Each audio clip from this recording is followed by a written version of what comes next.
Hi, I'm Cassidy. And I'm Lindsay. Welcome to the Meraki podcast. Meraki is a Greek word that means the act of doing something with soul, creativity, or love, to put something of yourself into your work. This podcast is for fellow photographers to encourage, inspire, and build community in the photography industry with an ultimate goal to reflect Christ through our words and businesses. We are inviting you into our weekly coffee dates where we talk all about our hot takes, interview other creatives who inspire us, and share our hearts with you. Our coffee will be bold, and probably our conversations too. So pour yourself a cup, get cozy, and join us for this week's episode. Hello. Welcome to the Meraki podcast. And today we have a really exciting episode because we have our friend Steph here with us from Hazel Lining Photo. Yay! And if you have not listened to any of our previous episodes, I don't know why you're jumping in on this one, but that's cool. But Steph is... Because I'm awesome. She is awesome. Steph is a legend, and you know that we both have a crush on her, and she's the only reason we're in business today. Yeah, we've already raved about her on previous episodes, so it only made sense while we were talking about burnout and while we were talking about intentional outsourcing. We're like, well, we should just have her on immediately because that just makes sense. So nice to me. Steph, the legend herself, can you introduce yourself? Tell us, because we here, we love learning about who you are as a person before we like learning about your business, because that is very important to us. So first, we want you to introduce yourself and tell us about who you are as a person and a little bit about your life, and then tell us about your business. Sure. Well, my name is Steph. We got that. I own Hazel Lining Photography. I started shooting weddings in high school. My first wedding was actually August of 2008. So it's been almost 16 years. Yeah. So, granted, I was charging like $500 for 12 hours and it was not good. They got like 300 photos and I was editing on Picnic. So let's be real. Picnic? If you don't know what it is, it's fine. It's because I'm in my 30s. Looking it up, it's very, I don't even think it exists anymore. I would edit one photo at a time. Everybody would edit their Facebook profile picture. It was bad. Guys, it was bad. Like, I can't believe people hired me. So I learned to edit that way. And then I would edit one photo at a time. And I give maybe them like 300 photos for a full day, which is like not a lot, but they didn't pay me a lot. So right. But that would take me hours and days and weeks to finish. And so, yeah, I will never forget learning Lightroom and being like, oh my gosh, the world is so much better now. Yeah. But I've always loved editing. I grew up wanting to do some sort of art. I didn't know how to get paid for it, though, because I didn't want to be a teacher. Everyone told me I should be an art teacher, and I was like, I don't want to. And so when my friend asked me to second shoot for her in high school, I was like, that sounds fun. I would just like take photos on my point and shoot. So I just used her gear and did weddings with her for a while. And I was like, where'd you go to college? And then she told me, and then I went there and... So I have my degree, which is probably a big reason why I can edit for other people, to be honest, because I learned how to edit color correct and like the perfect way before I did my own style. Yes, maybe. But I'm not going to lie. I feel like I learned most of it outside of college because this is how I got into editing for other people. I had a girlfriend who I was like, hey, can I second shoot for you? We had never met before. And I was like, can I second shoot for you sometimes? I really like your style. And she's what, 6 or 7 years older than me. And they lived really close by. And she was like, yeah, but would you also want to do some admin stuff for me? And I was like, sure, why not? It was just like some extra money. She would pay me hourly. And I was like, whatever. And we got along really well. So I literally just went and hung out with her all day while I like edited her photos, answered her emails, kept up with her website, like random things. So she literally taught me how to use presets, how to make presets, how to like that I could buy presets and use them on my photo. I was like, you can what? And this was, let's see, 2000, I don't know, probably 2012 or 13. So, still a long time ago. And so, yeah, I started editing all of her stuff and I was like, I could probably edit for other people, but I didn't really do it. I was just happy to learn about my own how to edit my own stuff better. Right. And during that time is when I really started doing my own weddings and taking off like with shooting things other than just like families and couples and whatnot, which like I would be happy. We're going to get into this later, but I'd be happy to just shoot that, to be honest with you, now that I'm doing all the other stuff. So I think it was fresh after we got married, I was like, okay, we need to make more money. So I was like, hey, I can edit for people. And I just didn't really know what it looked like. I just knew that for my friend who was editing for, I could do it at home if I had to. So I knew how to like talk people through that. And I was like, well, it might not work. It might work. We'll see what happens. And I like for a while, like wouldn't charge for the first 5 because I was nervous that I was going to like totally screw it up and they were going to have to re-edit everything. But that never happened. It just like popped in and it worked. And I was like, okay. Honestly, the hardest part of that is trying to get people to understand how to send their gallery to me and make it work seamlessly. Once you get it, which you girls know, but like at the first try, you're like, I don't want to screw up my whole Lightroom catalog. I was terrified I was going to lose everything. Hey, that's why we make a separate catalog for every wedding, so you're not screwing up your whole life. So I got married in, this is really long-winded. I'm sorry. I didn't know that was going to happen. Hey, that's what it always happens. We need to learn everything. It always happens. Cool. So I actually met my husband at a wedding I was shooting in. Oh, yes. We love this story. Wait, actually, can you tell the whole story? We don't know this story. I know this story, but Cassie doesn't. Yeah. So I was... That's hilarious. How far back? Okay. So I had a friend, like a mutual friend. We weren't really that close anymore, but he knew that I was doing wedding photography. And so he referred me to his friend to shoot their wedding. And they booked me. And my husband was his brother in the bridal party. So I didn't really talk to him the day of because I had a male second shooter with me. So he, you know how it is. You just leave them with the guys all day. They're good. Like, no big deal. And this is 2014. So like, I was decent, but it didn't, like, looking back, I'm like, oh, I wish I could reshoot your wedding.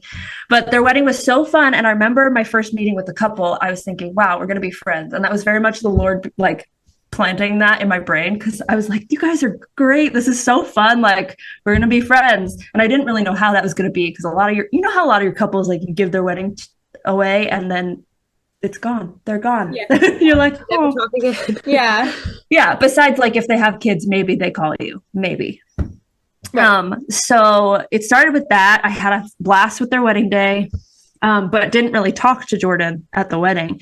But then the bride essentially was like, hey, I think the photographer's into you. I hardly knew who he was, to be honest with you. So she gave him my number. Oh, she played matchmaker.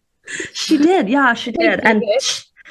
And so he texted me, let's see, their wedding was October. He texted me on like Christmas Eve and was like, Merry Christmas. And I was like, who is this? Who is this? Yeah. So he used to do this thing where he texted everyone in his phone book, Merry Christmas. Oh, that's very 2014. Correct. Yeah. And I was like, hello? And I was like, he's like, it's Jordan from Bethany's wedding. And I'm like, cool. Hi. And like, I had not like officially dated anyone at that point. I had my heart broken and I was like I like wasn't dating, but I still, dealt with the things, And so I was like, what is this? What's going on? And then eventually he asked me out. Our first date was in January, and then he goes to me for 6 months. Jordan. We love this, the drama. So much drama. And all my friends were like, don't you dare go back out with him. Oh, yeah. All the friends will tell you. And I was like, I don't know. And like, I don't know, my like super evangelical background, I feel like the Lord's telling me to. He was, but it sounded bad. You know what I mean? Yeah. So I was like, I feel like I'm supposed to just give him a second chance, which I did. And he eventually, deeper into our dating, explained what happened and the why. Yeah, a whole nother conversation. Seem like benefit of the doubt, Yes, and I've always been that way. Especially right? If the stranger doesn't owe you an explanation, really. Yeah, I mean, I was like, okay, he's not interested. And like, yeah, it kind of stung a little, but I was like, I'm not invested. We went on one date. He said he wanted to go out again, but where'd he go? Anyway, all that to say, we got married 2018, September. We're coming up on our 6-year anniversary. And we just had our daughter in January. So Wait, life is when's your bonkers. 6-year anniversary? September 23rd. It'll be my. I think we talked about this. You're November? Yeah. 6 years? Yeah. Yep. Oh, you guys got married the same year? Yeah. Yeah, we did. Wow. And then I'm a year and a half behind you guys. That's actually not that bad. Not far at all. Oh, and I'm the child considering the age difference in this friendship. Yeah. So yeah, I'm almost 32. What happened? How did I get here? My husband's 32. Wow, y'all. My husband's 25. Baby. And I'm 20. Bye. It's okay. It's fine. We got married when I was 25. So yeah. That's good. That's a good age to get married. Yeah. Yeah. Sorry. So and then, getting back into the editing part, I was like, we need money. We need more money somehow. I don't even know exactly when that started. Jordan was like back and forth on jobs. And I was like, well, yeah, I make decent money just shooting, but like I could do more things because I don't want to sound like I'm tooting my own horn, but I'm a fast editor. So I was like, I can get my stuff done. Yeah. And so like I can get my stuff done and still do somebody else's. And so I'm like, maybe I'll just like do 1 or 2. So honestly, this is the first season with you girls that I have done like full-ish seasons for other people. And we're giving you a run for your money. It's fine. I mean, I don't think I would be able to do this if I hadn't done just a little bit here and there for the last like 6 years. So to be honest with you, that is kind of how we got here. And I didn't ever really advertise. It's all been word of mouth. And you guys know that. Like, that's how I got Cassidy from you, Linz. So, which is great. It's so helpful for me. But yeah, this year I was like, I don't want to be out of the house as much as I was the last few years. Like a full wedding load, I'm gone almost every weekend. Like it's a lot. And I love shooting weddings. I don't ever want to completely back off unless the Lord's like, hey, you're done. I'm like, okay, got it. But he very much made it obvious that I needed to just back off and honestly let Jordan take the wedding industry because he's DJing and he's had 25 weddings this year already. And wow, that's incredible. Wow, he really took off. Wow. Yeah, it's great. And like, I'm so glad. The perfect DJ personality. Like, I'm so glad that he's taking it. He really is. He works for Bring On the Bash, which is a company out here. So if any of your brides are listening. Okay. And we've done a few weddings where he also officiated because he was a pastor for a while. So like we literally we're like, we should just plan big packages and like do the whole wedding. No, literally. Good. Yeah. So but I'm glad I stepped back because then he could be out of the house because we don't live close to family. So, or honestly, we don't have much childcare options. And I don't want to pay. It's a lot. So we don't take weddings on the same day unless like it was an accident, which only happened once this year. So that was good. But yeah, so because we don't book on the same days ever, he is working so much that I'm like, well, I don't have the time to take more weddings. Right. So I was like, okay, like how can I like build up the editing? So that's when I started like texting people that showed semi-interest and was like, hey, like, do you want any help this year? Like whatever. And that worked out. And very much thankful for you guys because you've held me over here. So I'm very thankful. Yeah, and we're thankful for you. Yeah, you've held us above the water for sure. Very thankful that it's mutual. Yeah, because like I am not a fast editor, and that was something that I realized. Like, I think the turning point was I went to a workshop in Utah last year, and they were saying like outsource your editing because you are not the only one who can edit your photos the way you edit your photos. And I'm like, but I feel like it is. They're like, you're not, and you're not probably the best editor either. And I'm like, I shouldn't even talk because I feel that way about I'm sure that you guys felt this way when you sent it to me for the first time. Like, what if they don't like how I edit and they're like judging me with everything? Yes, I'm like, yeah. And so it's very much like that. Like, I don't send my weddings out, but I honestly personally don't need to because of how fast I am.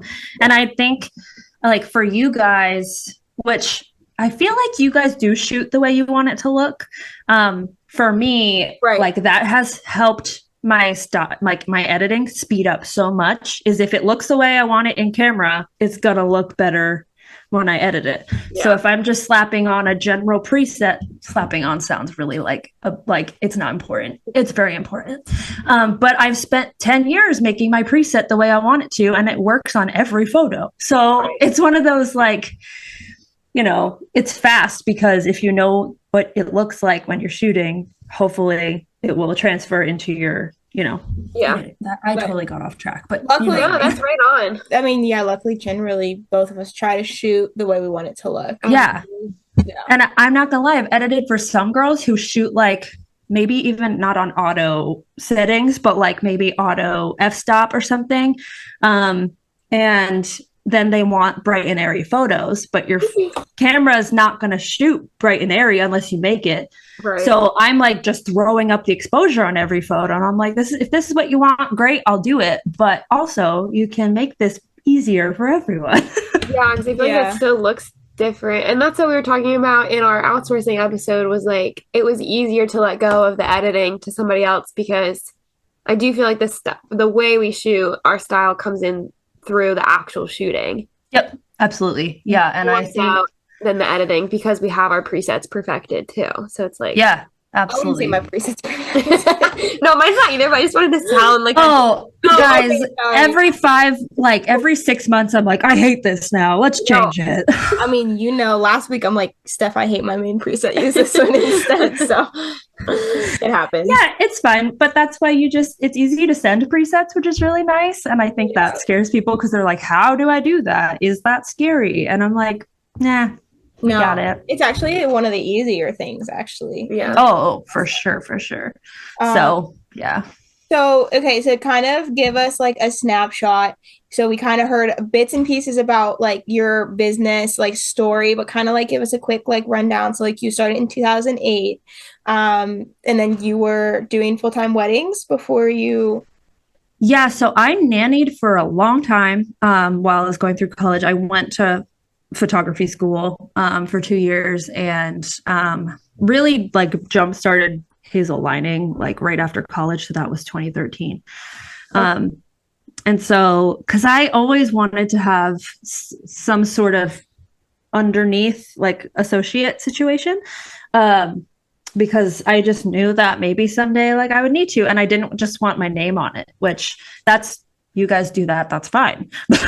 But for me, it felt weird to put my name on something else that someone else took. So I was like, so I did, a lot of whatever, my business name and blah, blah, blah. But so I went to school, like made my business official. And then I was doing weddings full time starting, let's see, probably the year we got married. So, I mean, I would say I was full time before that, but I also have my side gig nannying. So technically I was full time with the hours, if you count them. But I also worked other jobs because why not? Right. Because, that's just how it goes when we live in the 21st century. So, Love it. Yeah. And then what did you ask? Well, and then kind of, so was there ever a point where you just did weddings or?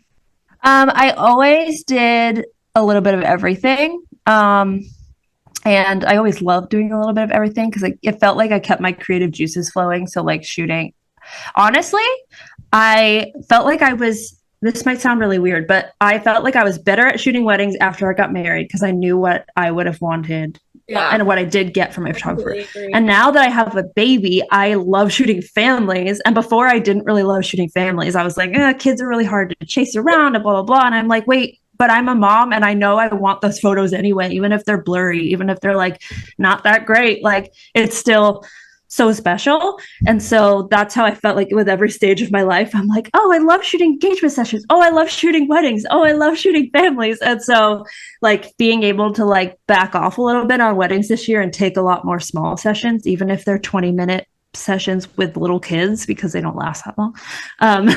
It's been really nice. So yeah, that's awesome. Yeah. So I would say I was full-time for about 7 or 8 years, I would say. And then this year, I obviously took a really big step back. I also was super sick while I was pregnant. So I shot a lot last year, but I was not loving my life. Yeah. So Hazel Lining now looks like what? Like Hazel Lining still takes takes weddings when I'm available, pretty much. For a while there, like through I guess starting in like 2019-ish, I did have associates under me that I would send to weddings if I was double booked. That was the only time I really sent associates out, is if someone really wanted my style, but I was already booked. And so I'd be like, hey, this is an option for you. It's actually cheaper if you want to do this, like whatever. And that was really nice to have, but it was also really stressful to be like, oh, someone like, yeah, I only sent people I trusted, but at the same time, I was always nervous, like if something goes wrong or, whatever. Oh, yeah. But I've associate shot for other people too, like a ton. And that's actually what I've done most of this year, because then I didn't have to do any of the back end stuff, and that was really nice. Yeah. So this year I was like, I'll take all the associate gigs, all the second shooting. That sounds great, because then I have my free time for editing for you guys. So, and I love being able to just be flexible. Like, I'll edit while she's napping.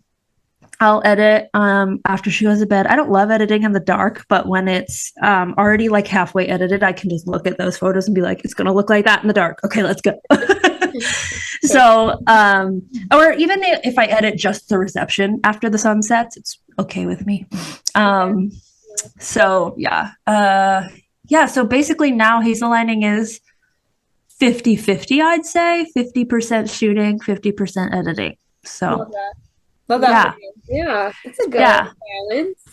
Yeah, and I'm really, really thankful. So yeah, I can't imagine not doing it. I don't know what I would do, to be honest. So glad to be able to like keep my umbrella of my business and still be doing photo related things and like creativity and whatnot, without being like, oh, I have to start a whole nother business. So right. And I think this is maybe something you could speak into, because like I think it's so cool that like you still have your passion, like you're still pursuing your passion as a mom. And like something that I've always kind of like thought about, obviously I don't have kids, but something I've always thought about is like I still want to be like Lindsay once I do have kids, and not just be mom. And I think it's cool that you're still like able to pursue your passion and your business, and it wasn't just that your business ended once you started a family. I mean, it's really hard to find yourself postpartum. Like I knew it was one of those, like, I know I have to do XYZ, like just for commitment purposes. Like I told them I would do this. I obviously signed a contract that I was going to shoot these weddings and all this stuff. And I'm very thankful that the Lord was gracious enough to let me have my baby in January, because that gave me enough time to like get my footing before I like started back into work. And it's not like I really had to take off either, which was nice, because winter for us is right. I always say winter's my summer when it comes to shooting and stuff, unless people like have a random winter wedding, which happens, but it's like one. But yeah, I very much think that keeping my business going like really helped to keep my head on straight. And like, yeah, it looks totally different, but if I wasn't putting my like creative juices and getting that stuff in another outlet, I think it'd be really, really hard. And I totally like dealt with all the hormone shifts, and I was in and out of the hospital postpartum. And so it's just very much like, I'm thankful like of the timing. And I know that was all the Lord. Like I couldn't, like we were trying for a baby for like 8 months, and just, whatever. I have autoimmune diseases, and it was just rough. So it was very much, I'm so grateful. And I want to tell anyone who like wants to be a mom that you have to give yourself so much grace postpartum, even if you do have to take off work or whatever, especially if you're your own boss. You are able to do that, I hope. And if you aren't able to totally outsource your whole life. You can outsource your editing. We know that much. And so, yeah, I mean, for me, editing is a joy. So like doing it for you guys, I'm like, okay, that gives me joy, gives me like some creative outlet. And yeah, it's not my creativity necessarily in your photos, but it's still an artsy outlet. If that makes sense. So I even just like the last few weeks, I'm like, okay, fall's coming. It's my favorite season. Like I'm going to do self-care things. My husband let me go to the movies by myself. And I'm like, okay, mom is coming back. It's going to be fun. Like it's so many, like my whole day is my baby, which is fine. She's 8 months old. That's how it goes. But like, I don't, like you guys said, like, I don't want to lose myself just because the whole first year of her life was just me and Elowen. So like, it's great. I'm so thankful I can be home with her 24/7 basically, but also it's exhausting and I need something for me. So yeah. And it's nice that I can make money doing it. Yeah. No, I feel like finding a way to work from home as a mom is like, it's like, I don't know how people do it who have to go back in person full time. Like, I can't imagine. Well, I was gonna say, even you talking like almost, it sounds like past tense postpartum, but your baby's only 8 months. Still currently postpartum. Yeah, you're right. That is such a quick, like, if you feel like you're just now like becoming yourself again, that's actually so quick. I feel like. Yeah. I wouldn't say I'm all the way there, but like little pieces, and I mean, postpartum was so hard for me, and I'm just so grateful, like obviously for my husband and having ways to like, just, even if it didn't feel like me, I could still do things that got me there eventually. So does that make sense? Yeah. So. I mean, while we're on the topic, I would love for you to just kind of like maybe talk about like how that transition looks from being like shooting more weddings, like being a more full-time photographer to like starting a family, like how you navigated communicating to your couples that you won't be able to like shoot their wedding for like if it was those people in the window of your pregnancy. Luckily, I didn't have anyone in the window. I was gonna ask. Dang it! I wanted to know how you like. The only time that I've had to do that is when I got COVID. Okay. Which is just a similar situation, honestly. Right. And I got actually Hannah and Micah to shoot it for me. It was out of state, so I had to pay for their Airbnb and like tell them where to go, like all this stuff. And I felt awful because I was like, literally. Wow. And so like I made no money on that, but that's just life, you know? Yeah. So yeah, luckily, again, having a baby in the winter. My last wedding was December.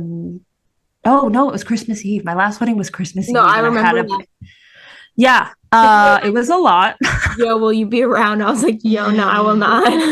Yeah, no. So you did it. That was crazy. Jordan's second shot, which honestly was incredible because I wanted him there just in case. It was up in Lehigh Valley, which is fine because I know that hospital is great. Like I was just like, I had all those things in my brain. Like if I go into labor, Lehigh Valley's only like 2 hours. No, how far along were you? Like, I was due in 2 weeks for your first baby. Yeah. And like the positions we put ourselves in as a wedding photographer. I can't believe I didn't go into labor, honestly. You're essentially like labor positions all day long. Yeah, well, it gets you ready. And I was in labor for 4 days, guys. So it was very much prepping me. I would have thought that would help you go into labor. Yeah, I was hoping. But also she was breech my whole pregnancy. So I had a C-section already scheduled at that point. Wow. And so labor for 4 days? No, I didn't have a C-section, girl. She flipped the morning of. Well, that's probably a blessing, though. Oh, it is very much. But then I was in labor for 4 days. It was terrible. It was terrible. But it's fine. I'm your 1 in a million friend. It's okay.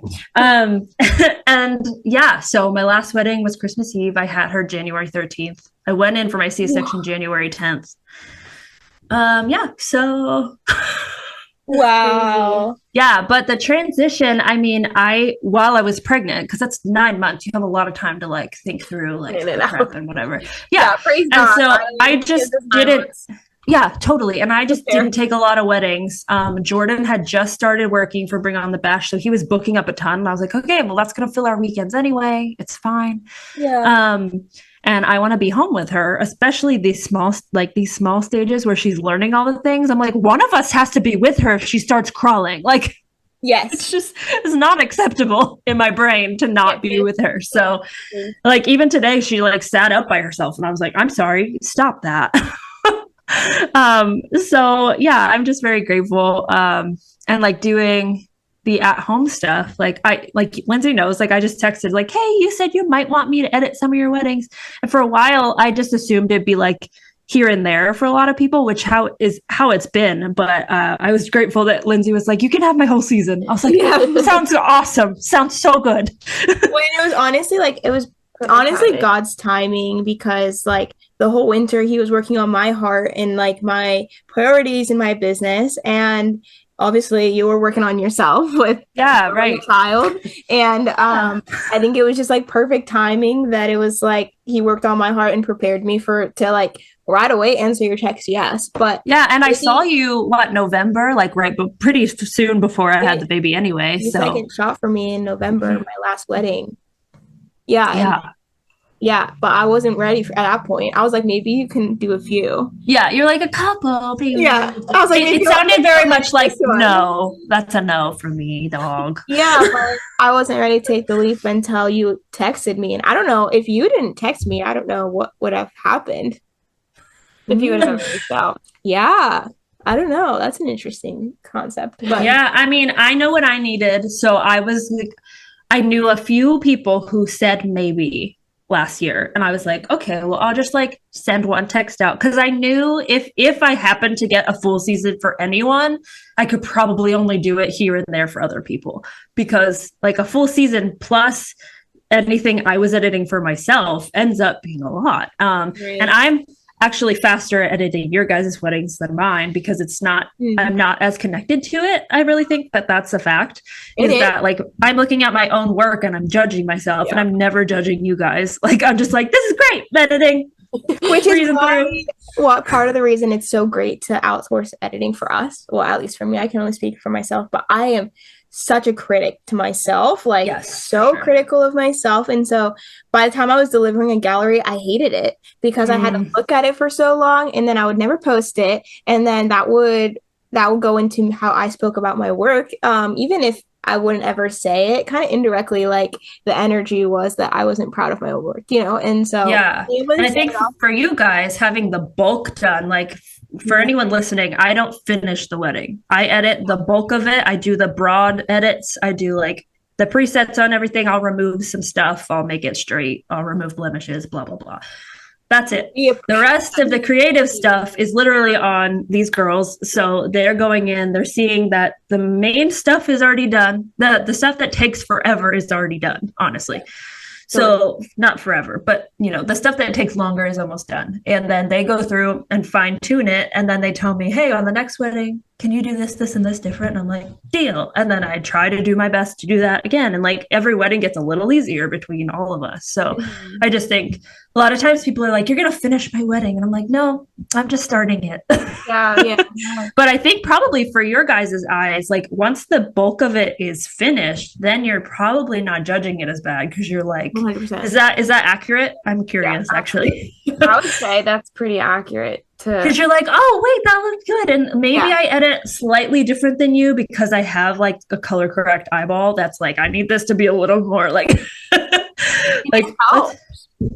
yeah. And like maybe you would have edited a little more one way, but seeing it the way I did it, you liked or you didn't like, whatever, which is fine.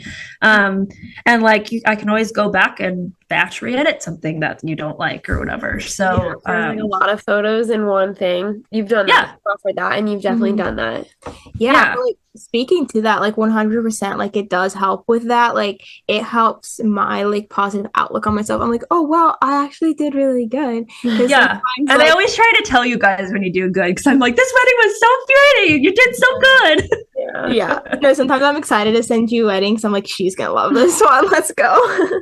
But like I don't know, say if it's a dicey lighting situation and we take a risk and you 100% like make it look beautiful, it is so much like, at least for me, I'm like, oh wow, I didn't completely mess this up.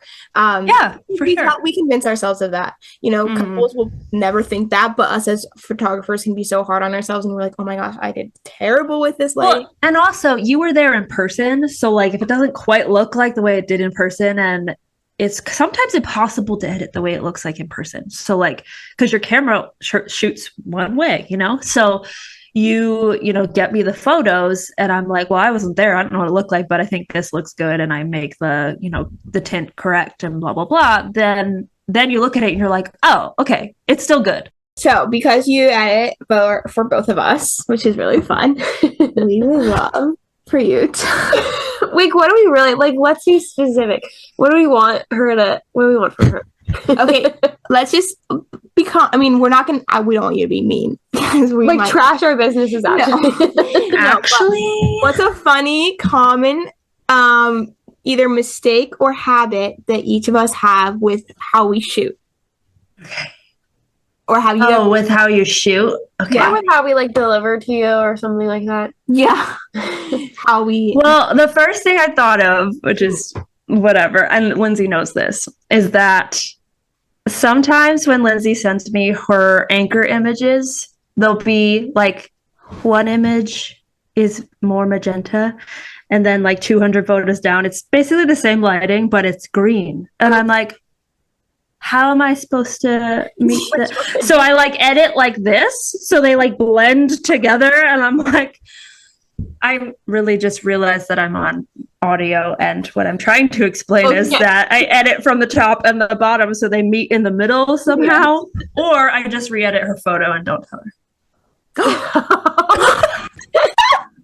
I love that. I love that you do that because, sometimes, like, I don't know if it happens to you since you're like a professional editor. Oh, whatever. For me, what happens is if like I'm editing for too long, then my eyes get all. Oh, no, I get it. Yeah. And then sometimes when I'm doing like a quick edit for like the sneak peek, because I do send 24-hour sneak peeks, like that's quick edits. So sometimes for the anchor images, I'm not as like, which I need particular. I don't go through. Yeah. Sometimes like and really, really, really make sure that it's exactly the way. And I'm learning because I do know that really helps you. But that's no, I mean that's like the only thing I could think of. Cassidy. Ooh. No, I mean Cassidy, the only thing I could think of is like her not editing anchor images. And I'm like, I'm just gonna wing it. We'll see what happens. That's what this is generally what I want. That's what I got for you guys, like, because right now I'm sending you a blank I gallery. literally sent it to Steph. I'm like, she'll figure it out. I do, but then I'm like, was it right? I don't know. But you'll never know, I guess. That's good for me. I'll know if she tells me. I'm like, actually, no, I get funny. That. I'm the same way sometimes with, I can be similar with the anchors and sneak peeks. Like, even when I'm editing my own, I'll like edit over my sneak peeks because I'm spending more time on them. Absolutely. I definitely do that too on my own. Especially like ceremony and reception. Normally outdoor photos are so consistent, but for some reason I've just noticed like I will spend longer on them, realize a better editing way, and then like kind of change my sneak peeks. I do that all the time. Okay, that's normal. Everyone that's super normal. That's so like normal. I 100% change it, and then I'm like, oh my gosh, I can't believe I delivered the image. I know, but then I'm probably like, they probably don't even notice. They have. Okay, but do you guys send full res images in your teasers or no? Yeah, I think so. What do you mean? So my thought is, for your brains, this might be better for you to send like social media size images. So that way, like, if they want to share it, they can, but you don't want them printing the bad colored image. Yeah. So I always send I don't send teasers because I edit so fast. They usually get their gallery in 2 weeks. Dang.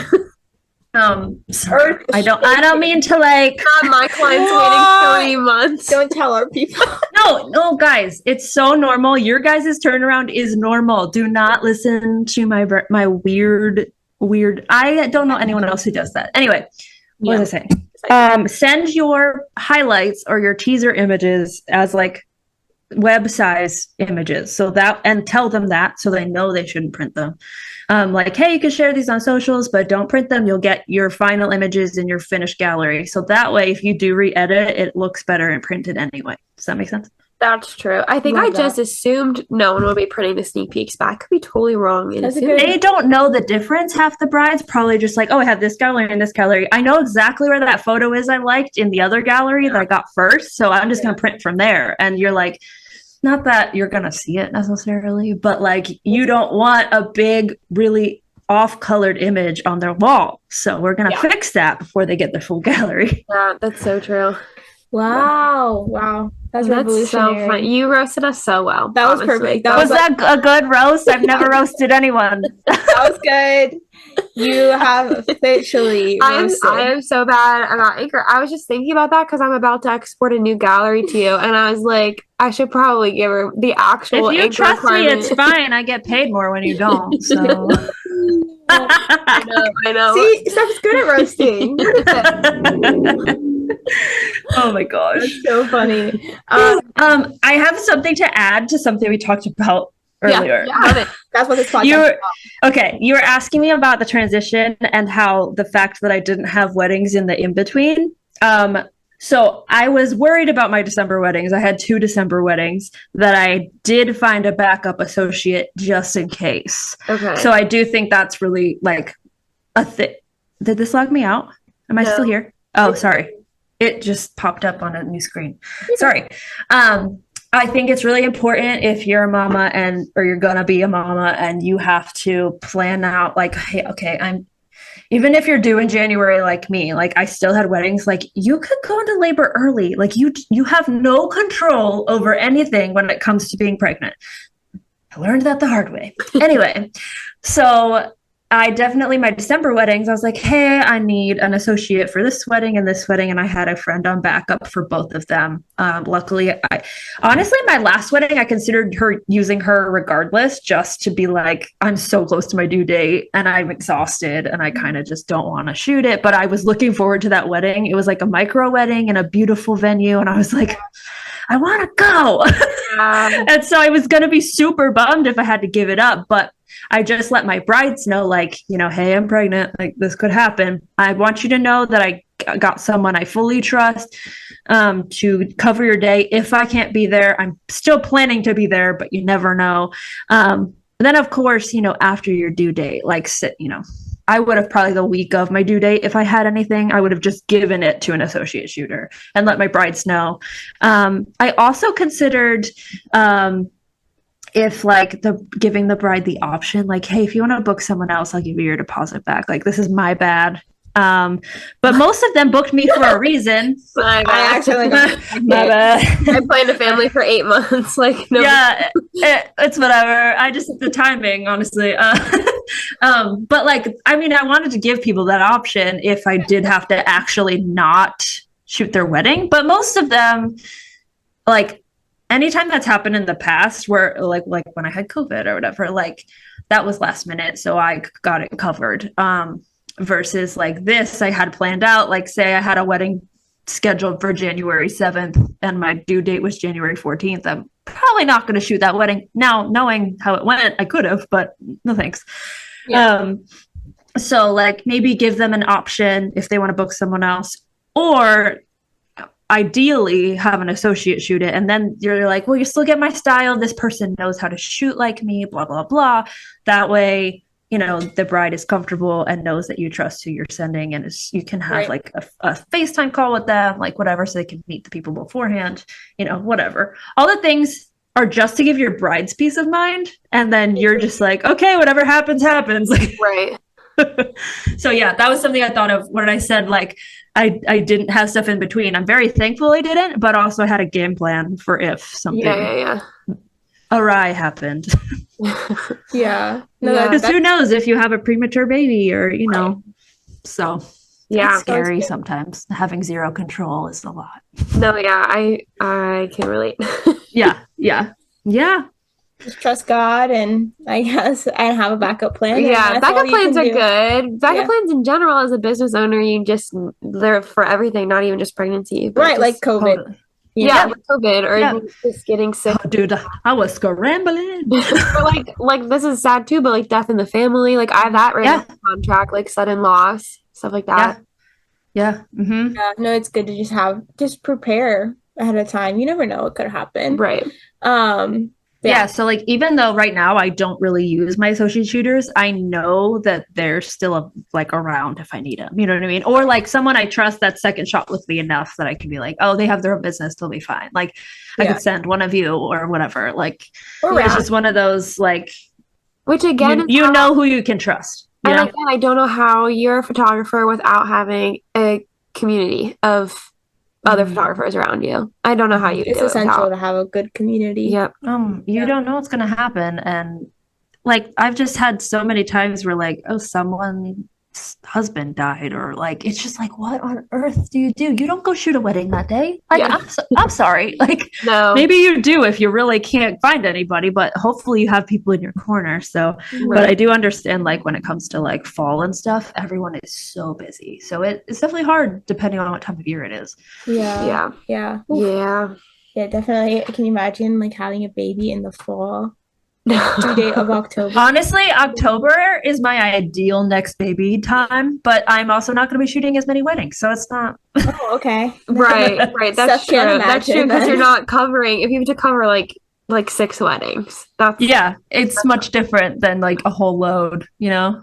So that's true. Anyway, that's like way far away. Yeah, tell us a little bit before that because we'll be sending you October weddings. Don't worry. It's not anytime soon. I'm not interested. No, thank you. Not interested. No, thank you. Or not subscribing to that. Okay. What did Jordan say the other day? He was like, "Oh, we can have a house and a baby brother by the time she's 3." And I was like, I can't even think about that right now.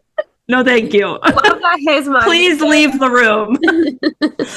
That's a lot. Wow, that's a big spoonful right there. It's his dreams, though. I love that. I love the dreams, but right now our biggest dream is debt-free by 3. That's our goal. Okay, that's awesome. That's cute. So you gotta have a catchy tagline like that. We are grinding. Both working 3 jobs. It's crazy. It's crazy, but it's fine. We love it. It's worth it. Excited for you guys. Yeah. I would love to hear because I think when you recently, relatively within the last few years, moved from one area of Pennsylvania to another with obviously yourself and your business. I would love for you to talk a little bit about that, like how that transition went, maybe some tips for people who are have done that or are thinking about transitioning their business from kind of one area to another. Sure. I kind of lucked out because we only moved 2 hours away. So it's not like it was this huge, like different state, which is a whole different ball game. So if you're moving to a different state, this is not going to help you. But for me, the year before we planned to move, I definitely took as many like second shooting gigs in Lancaster County as I could. That's a good idea. And I was already shooting out here a decent amount because it is saturated. So I moved from Lehigh Valley to Lancaster. And if you're in the area, you know that Lancaster is hopping with venues and there's no shortage of work. Honestly, it is hard to get into some venues because a lot of venues have like preferred vendors, which is why I hopped in on the second shooting game and just try to make connections that way, which gets a little dicey because your associate or your lead shooter it's their wedding. So like, talk to your lead shooter before you're like, hey, can I go talk to the venue owner? Like different. Make sure you're on the same page. Yeah, Steph, we just recorded a whole episode on second shooting and talked all about that. So people like hear that like right before this one comes out. Oh, well, great. Well, make sure that you are on the same page with your lead shooter because it's really. I've had a second shooter try to poach a couple from a wedding. Haven't we all? Yeah. So it was very much like, can you not? Anyway, it's fine. Didn't happen. Shouldn't get it anyway. Whatever. So anyway, all that to say, if you're moving to a different, like within driving distance place, definitely try to get your foot in the door in some venues. Even if you want to plan like a silent shoot or like text a venue, do an engagement session there, like something so they know your face. I think that's one of the biggest things. Sorry, I keep turning away from the mic. I hope that doesn't make things harder. So yeah, definitely just like show your face around the area before you move, which is really helpful. Now, I still have a ton of venues out here that I want to get my foot in the door that I haven't. And I'm still working on like growing my like community of photographers out here. Like my community of vendors was in Lehigh Valley, Bucks County. And so like, and they're all out here too all the time. So that's nice. Like when you guys are out here, I'm like, can I second shoot Lancaster, please? Because right now I would rather drive 10 minutes than an hour and a half to shoot a wedding. I'm in Lancaster all the time. Yeah. And so like, that's the nice thing about our move. And then when we did move, I went home a lot more than I probably wanted to because I have my name on preferred vendor list in Bucks County. So like I slowly we've been here for, let's see, it'll be 3 years in December. And I've slowly stopped taking every wedding I get in Bucks County just because I want to eventually mostly be out here. Because especially when you have a baby, you are already gone for maybe 8 to 10 hours, add 2 hours of driving to the top and bottom. You're not seeing your kids. So I'm like, if it's a short day, I'll go up to Quakertown. But the likelihood of that happening is pretty small. And it still ends up being 8 or 10 hours. So she's like awake from, let's see, right now she's awake from 7 to 7. So I might see her in the morning, but then I'm leaving like ASAP. So, you know, all those things. And it's different for everybody. Like if you're moving and, you know, your priorities might be very different than mine. So like, I want to be home with my husband and my kid. And some people like are like, well, I'm happy to have late nights. And I'm like, I got to go to bed. So it's just different for everybody. So I'm trying to think if there's anything else that would be helpful. But have you felt like you have been able to dive into the like Lancaster industry well? Like, have you? Yeah, I would still say I'm working on it. I don't think it's an overnight like check off boxes thing. It's just very much I just like in the last like couple weeks joined a book club with other photographers, and I was like, this is how I get in on like people that I'm like, we've both been following each other for so long, but we've never met in person. I was like, okay, this might be a good way to like be actually friends. And then, you know, because I also need friends. I need more friends. Always need more friends. Moving in general, whether you're a business owner or not, is hard. And like, even if you like are a churchgoer, like sometimes it's hard to break into like small group scene or like into a church. Yeah, I have so many thoughts, but that's no. Oh, sorry. I was squishing a bug. Oh, I thought you were agreeing with me. I thought you were agreeing with me. No, I didn't think you were sassing me at all. Okay, Theo. You're like, this girl. I don't know why I did that to squish a bug. It's funny. Anyway, I was gonna say that I genuinely could talk about that for a whole nother podcast. It's just friendship and moving. Oh my gosh, that's such a good topic though. Yeah, I can talk about that too. Yeah, I think you totally can. Yeah, so I think very much making connections organically and not just being like, hi, you don't know me, can I second shoot for you? Like that's not. Yeah, I don't want people. I don't honestly, genuinely do not want someone that I've never met standing next to me for 8 hours. This is so funny that we just talked about this. Okay, well, cool. I can't wait to listen. It's so true though. Yeah. So true. So that's very kind of you to like not assume that like everyone wants to second shoot with you that doesn't know you. So yeah, and vice versa. So right. It's kind of gonna be a bunny trail, but I was actually just telling Cassidy, Steph, I don't know if you know this, but when I first moved to Pennsylvania and I like learned about you from I was working at Broad Street Grind as a barista, and I remember first time I ever found you. At this point I was a photographer, but I was like terrified of weddings, but kind of like starting to get interested in that. But I did more portraits. I saw that you did like a photo shoot in the coffee shop or something. You did probably in the coffee shop. And I remember seeing that like because I was working there and found your page and like fell in love with your work and like the way you edited and the way you did things, and then like you literally were the standard. Like I was like, what? I want to be, and I didn't ever think I told you this. So it's like, I'm like, I definitely did not. That's so I'm like, sweet. Steph is the standard, and this is who I want to be when I grow up. Honestly. Yeah, so like when you're 32, got it. Yeah, 32. Well, no, I do not want to be an editor when I grow up. That I draw the line. You know that I cannot be an editor. I know. Oh, that's sweet. I had no idea. I know, and then I was just telling Cassidy how crazy it is. Like full circle now, like you're on our podcast, and so like, it's like never been on a podcast. First time ever. But yeah, I don't know. I just thought that was really cool that like you probably didn't even know that for so long. And then I mean, I think then when I think you had me second shoot for you or associate shoot. Actually associate shot for me because I couldn't find anyone else to do it. Wow, the last one chosen. But we had hardly met. It's just because we had hardly met at that point. So again, with the connection, it's like, okay, well, someone who told me that they trusted you. I think Janine told me she trusted you. And I was like, okay.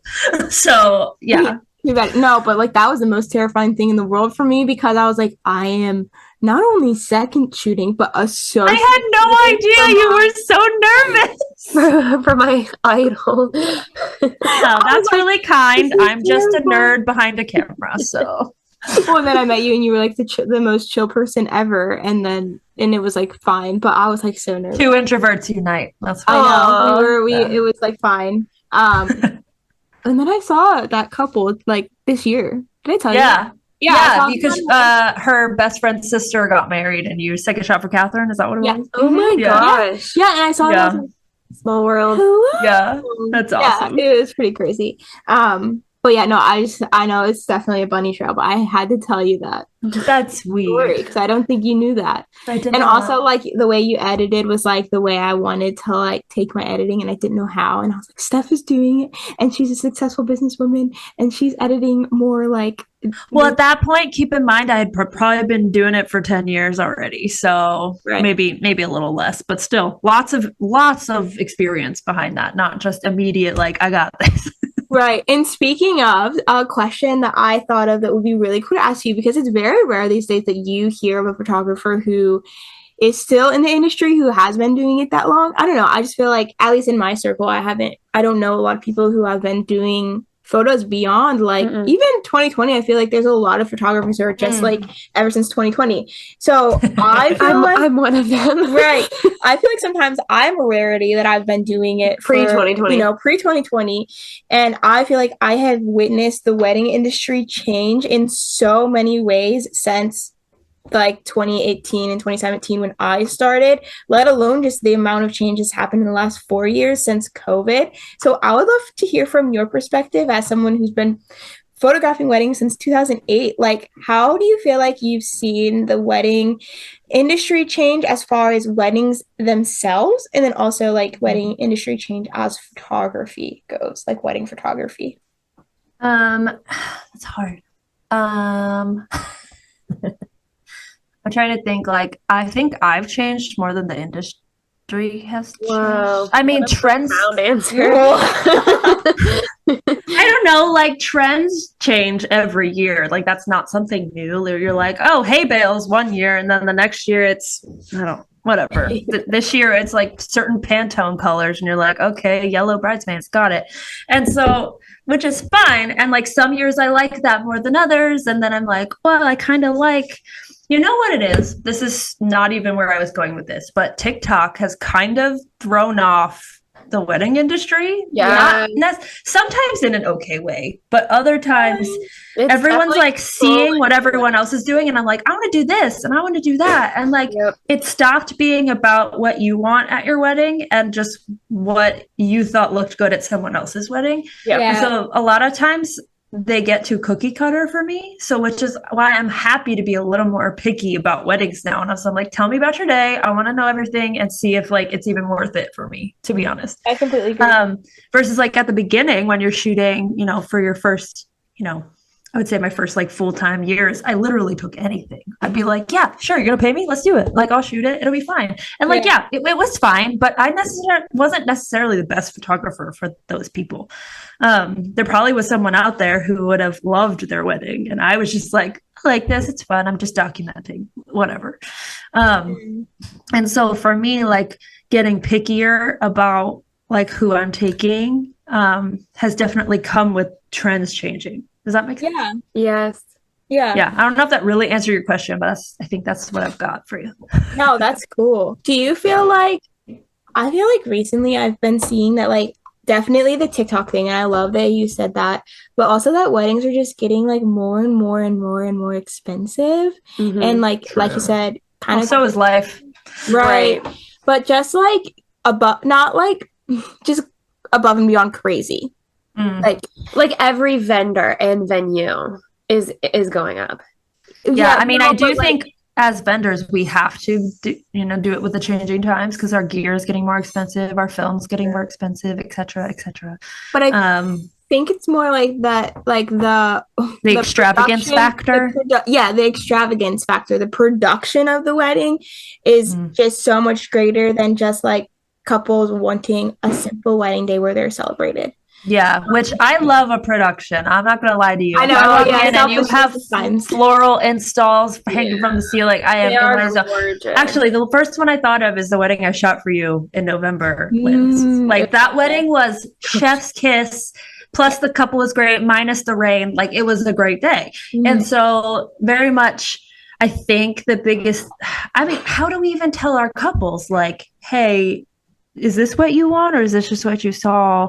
And whatever, don't you want to save your money and put it towards your marriage? Like, there's so many things that as Christian business minded people are different than the maybe non-Christians we're photographing. So I think that changes things. Like, I haven't photographed many crazy extravagant Christian couples. Maybe that sounds terrible, but like, I think they know where to put their money versus like going crazy. Like, my wedding was probably worth 35 grand, but I traded for half of my services, so I think I only spent like 16.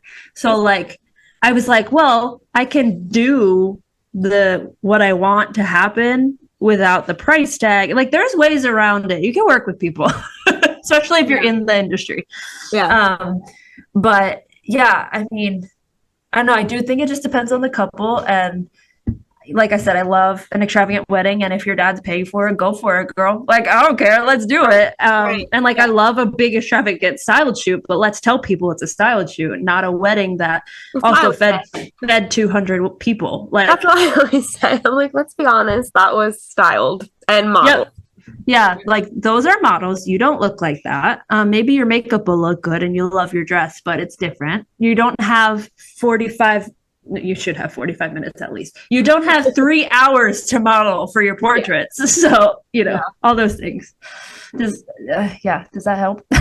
No, yeah. I mean, this is just from an observer's eye, but I feel like 2008 weddings were like, because I'm a fan of the production. I feel like one of the trends is this documentary style of photography that is so hot right now.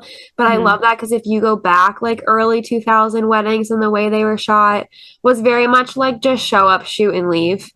Yeah. Oh my gosh. That in the style of the photos. There's been so many times that I'm like, I wish I could just, like, even when our parents got married, I mean, I don't know how old your parents are, but like, my parents, they maybe have like 20 photos from their wedding, because the photographer showed up for portraits and went home. And I was like, I would love to do that. Can you imagine? So I do love how it headed in that direction. Where it is way more investing into the couple and their full day and the full story of the day, which is also you guys are great at that, by the way. I'm not great at candids and like documentary stuff. So seeing what you guys do gets me like my inspiration taking. So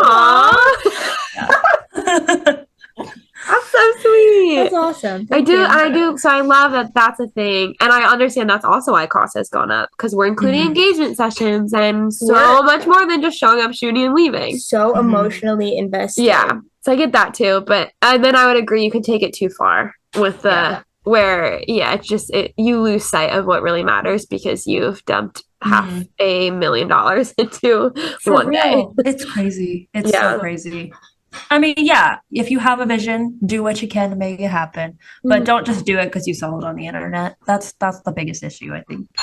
Yeah. So, but we're so saturated with it. It's like, well, if I don't have what my bridesmaid did, or if I don't have what so and so did on the internet, no one's gonna have fun at my wedding. Be like, that's not true. You got a good dance party. You're fine. Like, Yeah, people are there because they love you. Bottom line. That's all. Yeah.